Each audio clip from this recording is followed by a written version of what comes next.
मोटू पतलू और फुरफुरी नगर का भूत। फुरफुरी नगर एक खूबसूरत और खुशहाल नगर था, जहां लोगों की आत्मा में खुशियां भरी रहती थी। इस नगर में मोटू और पतलू नामक दो दोस्त रहते थे, जो हमेशा एक दूसरे की मदद के लिए तैयार रहते थे।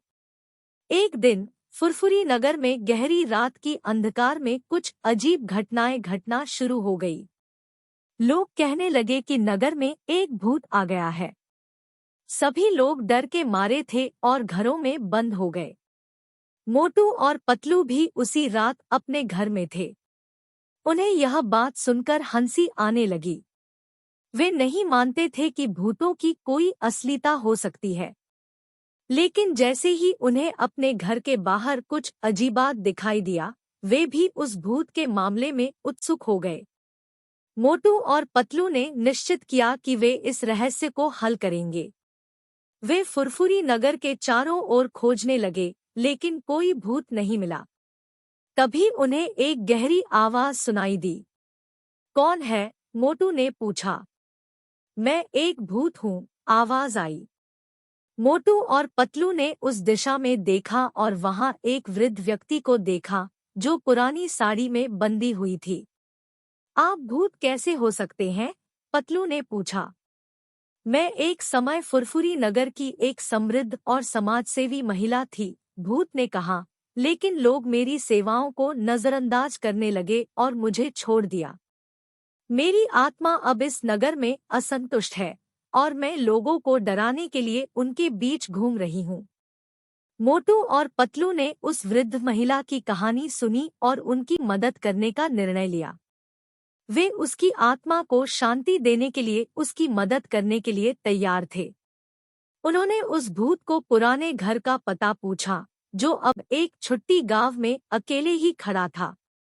उन्होंने वहां जाकर उसकी आत्मा को सुखद शांति के लिए प्रार्थना की। भूत ने उनकी मदद के लिए धन्यवाद दिया और उन्हें एक चमत्कारी आभूषण दिया, जिसमें उसकी शक्तियां थी। मोटू और पतलू ने उस आभूषण को धारण किया और फिर से फुरफुरी नगर की ओर लौट गए। उन्होंने भूत के डर को दूर करने के लिए उस आभूषण का उपयोग किया। उन्होंने लोगों को बताया कि भूत केवल एक असंतुष्ट आत्मा है, जिसे शांति की आवश्यकता है। लोगों ने उनकी बातों को मान लिया और भूत की बातों को ध्यान में रखा। धीरे धीरे फुरफुरी नगर में फिर से शांति और खुशियां लौट आई। भूत ने मोटू और पतलू की मदद के लिए आभार व्यक्त किया और उन्हें आशीर्वाद दिया। मोटू और पतलू ने भी खुशी खुशी उस भूत का आभूषण वापस कर दिया।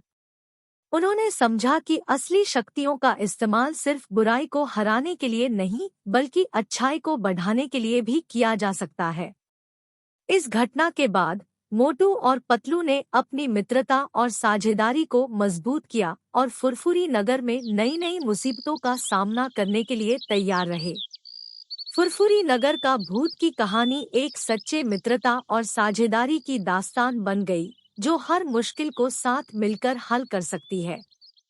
और यह बात सिद्ध हुई कि अगर दोस्त है, तो कोई भी कठिनाई आसानी से पार की जा सकती है। Which story did you like? Tell us in the comment box and like and share. Don't forget to subscribe to our story.